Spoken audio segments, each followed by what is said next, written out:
Merci. Alors avant de commencer, mesdames, messieurs, il me faut dire aux organisateurs de ce très beau colloque, cher Sylvain, cher Sébastien, qu'il est parfaitement possible de diriger un laboratoire de droit des affaires et des nouvelles technologies, ce qui est mon cas avec le Dante, sans être, loin s'en faut, un expert des nouvelles technologies.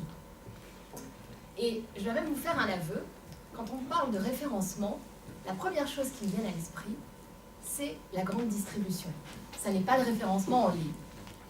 Alors, je vois Sylvain qui s'inquiète, je lui ai déjà fait quelques frayeurs préalablement, et donc, je vais quand même lui dire qu'il a bien fait les choses. Pour le dire autrement, de même que la direction du laboratoire est partagée avec une experte des nouvelles technologies, Mélanie Clément-Fontaine aujourd'hui, les organisateurs ont très bien fait les choses puisqu'ils ont pris soin de me faire intervenir en duo avec un expert, un fin connaisseur de la matière, Gilles Darken. Et puis, également, j'ai quand même un petit peu travaillé, donc je suis allée taper quelques mots-clés sur un moteur de recherche qui n'est plus besoin de présenter. Et donc aujourd'hui, je sais ce qu'est le référencement en ligne. Et donc je peux vous dire ce dont je vais vous traiter, ce dont je vais vous parler, pardon.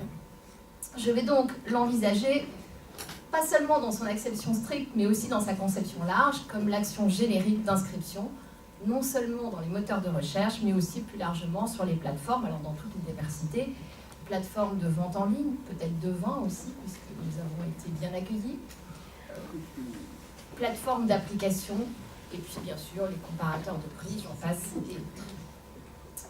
Alors, c'est pour dire qu'il sera évidemment, et comment faire autrement, question d'un géant avec un grand G de l'Internet au cours de cette intervention, d'autant plus qu'il fait l'objet, du point de vue du droit de la concurrence, d'un nombre de plaintes telles que, si je retrouvais mes racines provençales et avec une exagération pagnolesque, je dirais que le nombre de plaintes dépasse finalement le temps qui m'est imparti pour traiter du sujet. Donc évidemment, il en sera question de ce géant de l'Internet, mais l'actualité le montre, l'intérêt, alors quand on dit l'intérêt, c'est avec des guillemets, l'intérêt toujours dangereux du droit de la concurrence pour le référencement en ligne va bien au-delà, depuis le livre numérique, la réservation hôtelière, en passant par le référencement des distributeurs sur les places de marché. Alors, en la matière, le droit des pratiques commerciales déloyales, et en particulier le droit des pratiques restrictives de concurrence, a également sa place, son rôle à jouer, comme le montre en France notamment un avis assez récent de la Commission d'examen des pratiques commerciales et puis des assignations en justice assez médiatisées qui ont été lancées par le ministre de l'économie devant le tribunal de commerce de Paris contre Expedia et Booking. Néanmoins, au cours de cet après-midi, je me concentrerai sur le droit des pratiques anticoncurrentielles pour l'essentiel, puisque je suis disciplinée, enfin ça m'arrive, et donc j'ai bien vu que l'après-midi était consacré au droit des pratiques anticoncurrentielles, donc j'ai obéi à la commande. Et donc, dans une journée qui est consacrée à la régulation de l'Internet, j'ai interprété le sujet qui m'a été confié comme une invitation à nous interroger ensemble sur l'aptitude du droit des pratiques anticoncurrentielles à réguler le référencement en ligne. Et ceci en procédant, et désolé Sylvain, ce n'est pas du plagiat, mais dans un premier temps, j'ai choisi de procéder à un bilan critique de la situation actuelle et de le prolonger effectivement dans un second temps en me risquant à une approche normative en tentant donc de faire œuvre de proposition. À l'examen du droit positif, la régulation concurrentielle du référencement en ligne apparaît en premier lieu nettement insuffisante. De façon plus prospective, il convient de rechercher alors les voies d'une réponse adaptée au référencement en ligne qui passe par un renforcement de la, voire des régulations concurrentielles. Alors, en premier lieu, je dois sans doute vous surprendre en soutenant la thèse, en plus pour une spécialiste, prétendue spécialiste de droit de la concurrence, soutenir la thèse d'une régulation concurrentielle insuffisante ne peut que vous surprendre. Est-ce qu'on ne dit pas de manière très habituelle, et j'ai cru l'entendre parfois de façon sous-jacente pour cette journée, que le droit de la concurrence est tentaculaire, envahissant, impérialiste, contraignant, et en tout cas, même si on le dit de manière plus neutre, universaliste. Pour le dire autrement, il passe partout. il s'applique à toute entreprise dès lors qu'elle exerce une activité économique. Et d'ailleurs, le président de l'autorité de la concurrence, Bruno Lasserre, lors des journées franco-allemandes qui se sont tenues donc à Bonn cette semaine, et au cours desquelles il a été question d'Internet aussi, eh bien, il disait, et je cite ses propres mots, « Internet est porteur de sujets fascinants pour les autorités de concurrence. Les entreprises ne peuvent que trembler, effectivement, quand elles entendent cela. » Après voyagesncf.com en début de semaine, on nous annonce sans doute pour très vite une décision à intervenir concernant vente privée. Alors, du coup, on se dit, mais pourquoi la régulation serait-elle insuffisante? Eh bien pourtant, je maintiens ma position et je voudrais vous faire partager les doutes qui sont les miens, qui sont nourris par des affaires récentes, qui, selon moi, accréditent l'idée d'une part d'une régulation différenciée et d'autre part, plus encore, d'une régulation qui est limitée. Alors, la régulation apparaît tout d'abord différenciée. Alors, je n'évoquerai pas l'aspect de différencier dans le temps. Que le droit de la concurrence évolue dans le temps, c'est à mon sens parfaitement normal, c'est même la marque du pragmatisme qui est le sien. Ce que je vais évoquer ici, c'est la régulation différenciée selon les règles de concurrence applicables. Et ceci en particulier selon les États qui l'appliquent. Cette hypothèse est à mon sens parfaitement bien illustrée par les clauses de parité, on parle aussi des clauses du client le plus favorisé, qui fleurissent actuellement dans les accords relatifs aux plateformes numériques.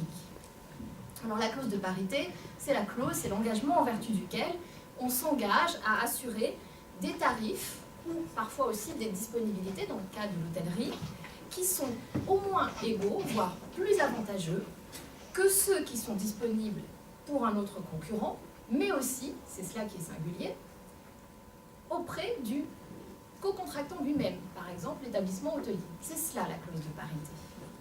Alors, les autorités de concurrence sont nombreuses à être saisies actuellement de ces questions.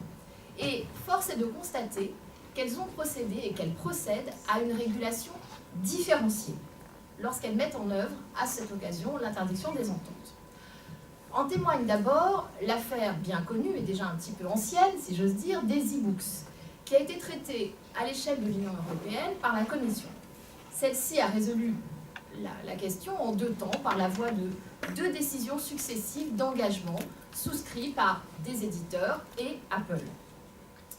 Alors, dans ces engagements, je ne vais pas entrer dans le détail, mais il s'agissait d'exclure les clauses de parité, les fameuses, mais ce qui est intéressant dans mon propos, c'est de noter aussi que la Commission a obtenu un engagement de mettre un terme, de mettre fin aux accords, aux contrats d'agence qui avaient été conclus entre les éditeurs et Apple. Alors, pour quelle raison? Quel est le problème avec les contrats d'agence? Eh bien, le problème, c'est que lorsque l'agent n'assume pas une part significative des risques commerciaux ou financiers, ce qui en l'occurrence était le cas, eh bien, on ne peut pas appliquer à ces contrats, en principe, l'interdiction des ententes. Et pourquoi on ne peut pas appliquer l'interdiction des ententes? Eh bien parce que, pour s'entendre, il faut être 2, ce qui est assez évident. Oui, mais, on dirait, mais là, en l'occurrence, il n'y avait pas de problème. Oui, mais en réalité, il faut une pluralité de volontés autonomes. Et le droit de la concurrence, vous le savez, nous sommes tout à fait singuliers en droit de la concurrence, nous avons une conception bien à nous de ce que l'on entend par le sujet du droit de la concurrence. L'entreprise, au sens du droit de la concurrence, est irréductible à la conception que les autres branches du droit se font des sujets de droit. Pour le dire autrement, le droit de la concurrence considère que lorsque on est en présence de véritables contrats d'agence, eh bien, l'agent n'est qu'un auxiliaire du commettant et n'est donc pas une entreprise. Oui, même si c'est Apple, aussi singulier que ça puisse paraître. Et donc ici, vous voyez, l'engagement a consisté à mettre fin au contrat d'agence. Il est piquant de constater, à mon sens, que ce recours au contrat d'agence que la Commission s'est employée à faire cesser, eh bien, c'était précisément La solution qu'avait préconisée l'autorité française de la concurrence, vous voyez, approche différenciée, dans un avis qu'elle avait rendu quelques années avant, à la demande du ministre de la Culture, lorsque l'on se posait la question de savoir comment il fallait procéder pour réguler, parce que c'est quelque chose qu'on aime bien faire en France, le prix du livre, alors non plus le prix du livre papier, mais le prix du livre numérique. Et bien dans son avis, alors, pour être tout à fait juste, pour être tout à fait honnête et ne pas forcer le trait, dans son avis, l'autorité de la concurrence commençait par dire qu'elle n'était pas très favorable, qu'elle ne pensait pas très opportun de réguler le prix du livre numérique. Je dois à l'honnêteté de dire cela. Mais néanmoins, ce qu'elle indiquait, c'est que si on pensait vraiment nécessaire de réguler le prix du livre numérique, eh bien, il y avait une solution parfaitement licite au regard du droit de la concurrence, c'était de conclure des contrats d'agence. Vous voyez, une première illustration d'une emprise différenciée. Mais là, j'ai un petit peu forcé le trait. Je m'en suis expliqué. En revanche, là où je ne force pas du tout le trait, c'est lorsque j'évoque le véritable patchwork. Je crois que le mot qui ne me revient pas, et je rendrai à qui de droit ce qui lui revient dans la publication.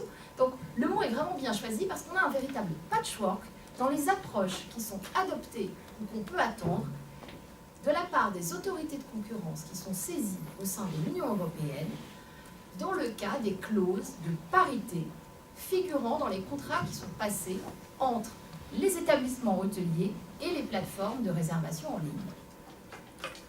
D'un côté, on a le Bundeskartellamt qui a analysé cette clause comme une restriction par les effets et s'est employé à y mettre un terme, a rendu une décision de condamnation avec une injonction de mettre fin dans les contrats à l'utilisation d'une telle clause et qui n'a rendu la décision qu'à l'encontre de la société de réservation en ligne. De l'autre côté, on a l'OFT qui, à une période très proche, 41 jours après, l'OFT fait quelque chose de tout à fait différent. Elle semble raisonner plutôt sur la base d'une restriction par objet et elle obtient cette fois-ci des engagements, donc on n'est plus du tout sur le même type de procédure, elle fait souscrire des engagements et elle les fait souscrire non seulement par les sites de réservation hôtelière, mais par une chaîne d'hôtels. Alors, cette approche n'est pas définitive, puisque, en l'occurrence, la décision de l'OFT vient d'être remise en cause, puisque le Constitutional Appeal Tribunal a décidé de renvoyer l'affaire pour être réexaminée. Alors, ce qu'on peut se demander surtout, c'est quelle sera la position qu'adopteront les autorités hongroises, suédoises, italiennes, j'en oublie sûrement, et encore françaises, qui sont saisies des mêmes pratiques. Est-ce que l'une d'elles se décidera enfin à explorer la piste de l'abus de position dominante, ce qui permettrait d'éviter la difficulté qui tient, dans le cas des contrats d'agence, au point de savoir est-on véritablement en présence de vrais contrats d'agence, de faux contrats d'agence, peut-on appliquer l'interdiction des ententes? En même temps, si on se place sur le terrain de l'abus de position dominante, on évite cette difficulté-là, mais on se confronte peut-être à d'autres, parce que encore faut-il pouvoir mettre en évidence une position dominante individuelle ou alors peut-être une position dominante collective, ce qui est quand même l'un des sujets les plus complexes qui soit en droit de la concurrence. Ce qui est sûr, c'est que si on se plaçait sur le terrain de l'abus de position dominante, ce serait en quelque sorte un retour aux sources, puisqu'il y a une vieille jurisprudence, l'arrêt Hoffmann-Laroche est connu de tous, même de ceux qui abordent le droit de la concurrence, et dans cette affaire, eh bien, il s'agissait d'une clause anglaise qui n'est pas sans présenter quelques parentés. Ce n'est pas exactement la même chose, mais ça présente certaines parentés avec la clause de parité. Alors, quoi qu'il en soit, que feront les autorités de la concurrence? Je me garderai bien de me risquer à la moindre prédiction, bien sûr, même s'il existe des échanges au sein du réseau européen des autorités de concurrence, eh bien, on peut se demander, en tout cas, je le fais effectivement, s'il n'aurait pas été opportun que la Commission européenne se saisisse elle-même de l'affaire pour apporter une solution et unique pour qu'il y ait davantage de cohérence au sein du marché intérieur. Alors, j'avais promis de ne pas en parler, mais je vais quand même le faire un instant pour me faire un petit plaisir. La régulation peut aussi ne pas être seulement différenciée selon les États membres, mais elle peut aussi être différenciée à l'intérieur même d'un État membre, en l'occurrence la France, puisque, je vous l'ai dit, les fédérations hôtelières ont, de façon liminaire, saisi la commission d'examen des pratiques commerciales qui a rendu un avis sur la base duquel, alors avis qui a effectivement considéré que les clauses de parité étaient contraires à plusieurs dispositions du Code de commerce, et avis sur la base duquel, donc, le ministre de l'économie a saisi le tribunal de commerce de Paris. Donc la réponse devrait sans doute intervenir à peu près au même moment que la réponse de l'autorité de la concurrence. Y aura-t-il là encore des réponses différenciées? La question reste posée.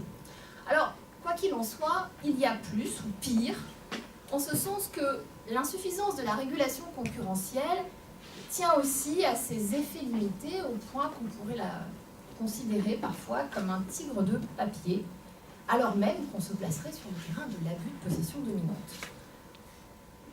Peut-on, à cet égard, trouver meilleur exemple que l'affaire, ou plutôt les affaires Google? Un feuilleton à rebondissement judiciaire, mais dont les résultats concrets sont pour le moment assez faibles, c'est le moins qu'on puisse dire, au point d'accréditer un sentiment d'impuissance de la régulation concurrentielle. Du côté de Bruxelles, l'affaire a démarré en novembre 2010. Et donc, 4 ans après, tel sera, on ne voit rien venir. On ne voit rien venir alors que, je voudrais rappeler que le choix a été fait d'entrer dans la voie des engagements, donc d'une procédure négociée.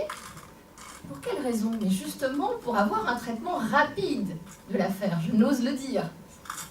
Et l'encore commissaire à la concurrence, Joachim Almunia, la semaine dernière, a demandé à Google d'améliorer encore les engagements proposés, ceci pour la 4e fois.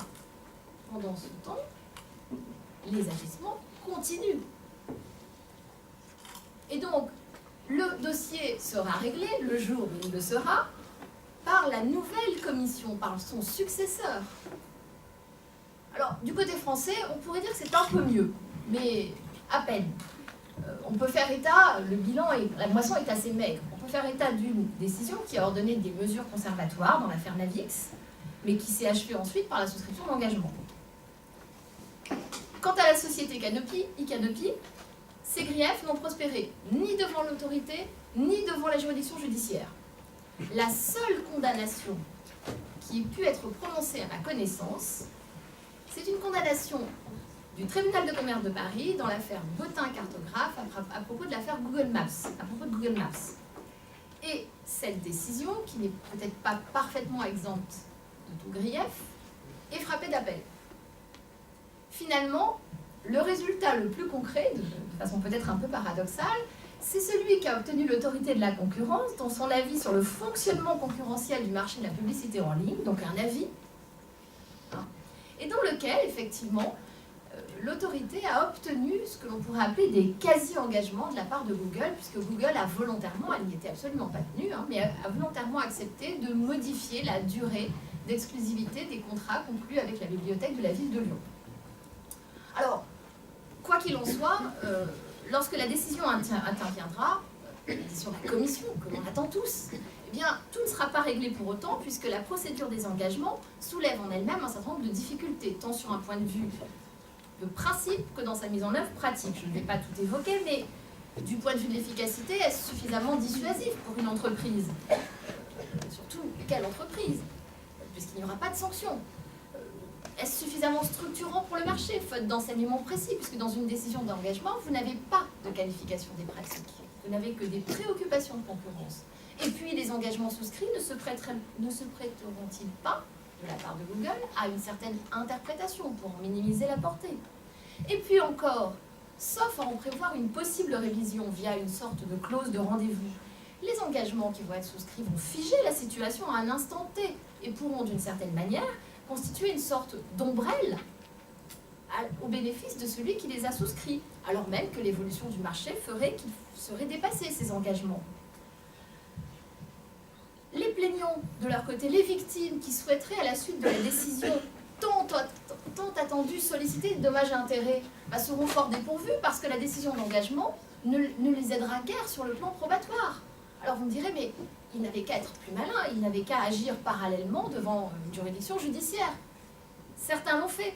Certains l'ont fait, ont saisi le tribunal de commerce de Paris, lequel a décidé de surseoir à statuer en attendant la décision.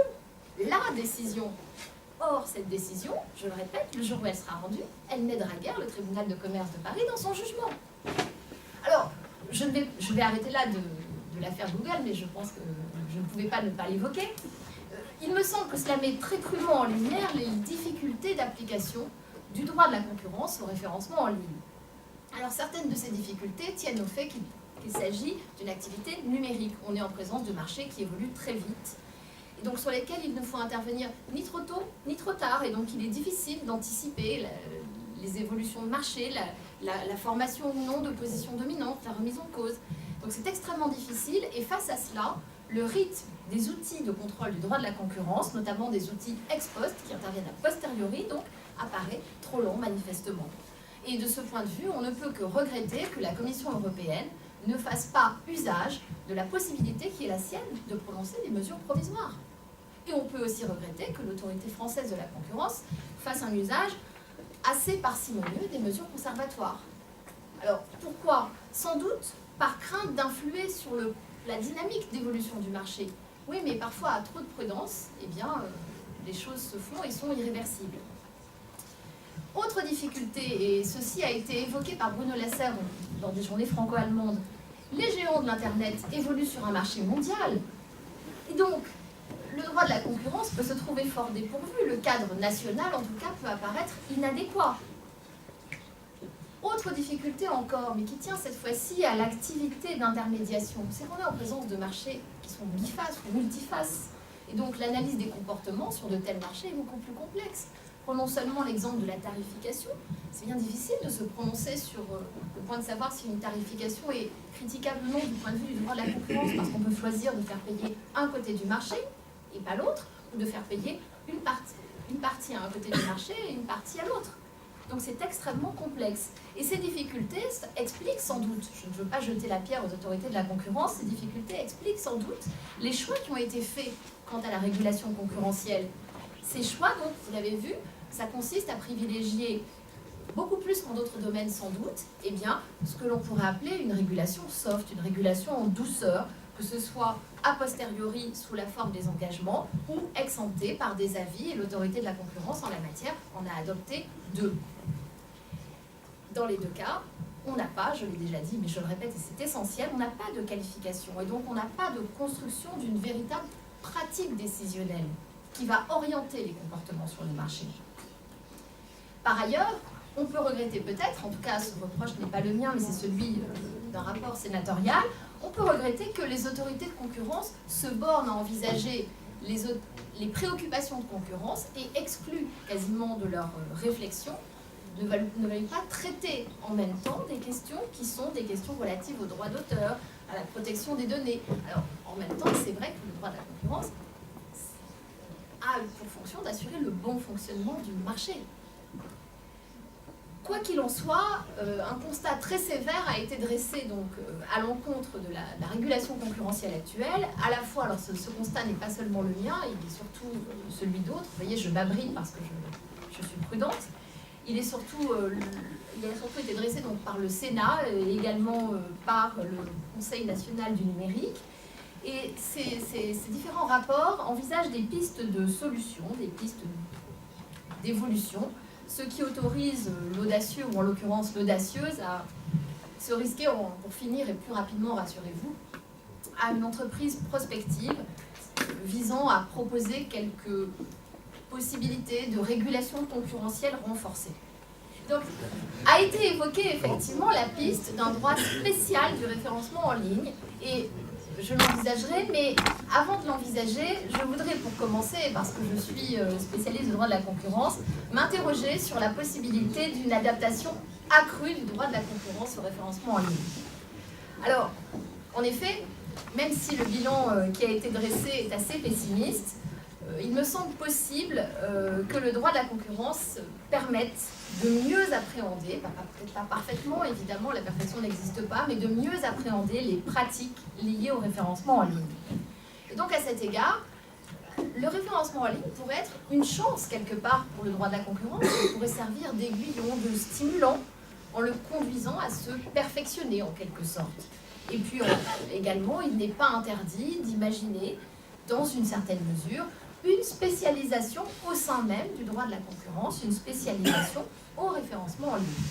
Alors la stimulation du droit de la concurrence, pour permettre une appréhension plus efficace des pratiques liées au référencement, suppose tout à la fois des évolutions sur le plan procédural et du point de vue des règles de fond. Sur le plan procédural, il ne s'agit pas ici de dire qu'il ne faut pas mettre en œuvre des procédures d'engagement, mais il faut peut-être essayer d'en améliorer le mécanisme à différents égards. Par exemple, comment ne pas songer à mettre une limitation temporelle à l'utilisation de la procédure d'engagement au vu de l'affaire Google. 4 ans, ça n'est pas admissible, ça n'est pas possible, et 4 ans, et ça n'est pas terminé. Bon, ça paraît tout simple, mais peut-être qu'à un moment donné, il faut tirer un constat d'échec. Également, comment ne pas souhaiter, en matière de contrôle des engagements, une procédure qui soit rapide et efficace de règlement des différends. Ce sont des choses qui peuvent être envisagées de façon assez simple, en tout cas, qui ne paraissent pas inatteignables. Par ailleurs, je l'ai déjà dit, on pourrait souhaiter voir les autorités de concurrence redécouvrir, dans une certaine mesure, les pouvoirs dont elles disposent au contentieux. Alors je l'ai dit pour les mesures conservatoires, je n'y reviens pas, mais je le dis plus largement pour l'utilisation de tout l'arsenal de mesures dont elles disposent au fond, et en particulier le prononcé de sanctions pécuniaires, qui me semble peut-être dans certains cas plus approprié que des engagements pour lesquels il n'y a qu'un changement de comportement pour le futur, et c'est tout. Cela suppose aussi de renforcer, de favoriser les actions judiciaires et le prononcé de sanctions civiles en complément des procédures de concurrence, parce que les sanctions civiles, d'une part, elles permettent de remettre la victime en l'état, de réparer le dommage qui lui a été causé, mais elles participent aussi, dans une certaine mesure, de la dissuasion des comportements sur le marché. Pour le dire autrement, il faut adapter le rythme d'intervention, comme le niveau des sanctions, à la vitesse du marché et à la hauteur du dommage. Et puis, on peut également imaginer des solutions, des évolutions du point de vue du droit substantiel. Alors, je ne vais pas rentrer dans le détail, mais je voudrais simplement dire qu'on pourrait souhaiter que des concepts absolument clés de la matière, je pense à la théorie des facilités essentielles, je pense à la position dominante, soient en quelque sorte revisités. Ça n'est pas inconcevable, comme ce sont des standards, comme ce sont des concepts souples, eh bien, ils peuvent se prêter à une évolution. Et on pourrait dire la même chose de la notion de dépendance économique, cette mal-aimée du droit français, qui pourrait pourtant, si on la revisitait, si on l'interprétait autrement, permettre de se saisir, à mon sens, d'un certain nombre d'abus d'exploitation qui sont commis, par exemple, par une plateforme dans ses relations avec son partenaire. L'intérêt ici, c'est qu'il n'y a pas à mettre en évidence une domination absolue du marché, et il n'y a donc pas non plus à délimiter précisément un marché. Ça peut peut-être aider un petit peu. Et on pourrait donc, par exemple, s'interroger sur la dépendance de certains sites marchands ou non à l'égard de moteurs de recherche, par exemple. Alors on pourrait encore s'interroger sur le point de savoir, et rassurez-vous, c'est presque terminé, on pourrait s'interroger encore sur le point de savoir si on ne pourrait pas créer, si on ne devrait pas créer une exemption au profit de regroupements qui seraient destinés à lutter contre le pouvoir de marché de certaines plateformes de référencement. Ce n'est pas moi qui le dis, c'est l'autorité de la concurrence. Imaginez qu'il l'a envisagé dans son avis sur le fonctionnement concurrentiel des marchés en ligne, de la publicité en ligne, à propos des kiosques presse. Mais ici, vous voyez, je suis déjà arrivée à une mesure qui est spécifique au référencement en ligne, et c'est donc le moment d'aborder la spécialisation éventuelle du droit de la concurrence pour une meilleure adaptation. Alors, cette spécialisation, en quelques mots, qu'est-ce qu'on pourrait imaginer? On pourrait songer à développer le contrôle ex ante du secteur, par exemple par un renforcement du contrôle des opérations de concentration. On a en matière de grande distribution en France des seuils spécifiques pour le commerce de détail. Qu'est-ce qui nous interdit d'imaginer des dispositions spécifiques pour le numérique? La question est posée, sauf à dire qu'il faudrait sans doute l'imaginer à l'échelle de l'Union européenne plutôt qu'à l'échelle de la France. De la même façon, on pourrait aussi essayer de renforcer le contrôle ex post. Et en particulier, on pourrait songer à un instrument alors, qui est très décrié en droit de la concurrence, mais qui a l'avantage d'être très efficace sans doute, c'est sans doute pour ça qu'il est très décrié, il est très craint, c'est celui des injonctions structurelles.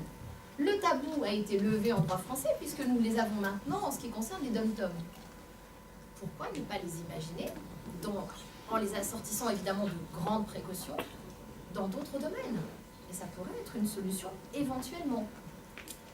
Et puis, alors cette fois-ci, on n'est plus dans des mesures très dures, mais plutôt dans du droit mou. Ne pourrait-on pas être tenté de proposer l'élaboration de lignes directrices spécifiques à l'activité numérique? Alors vous me direz, mais à quoi bon, à quoi cela servirait-il?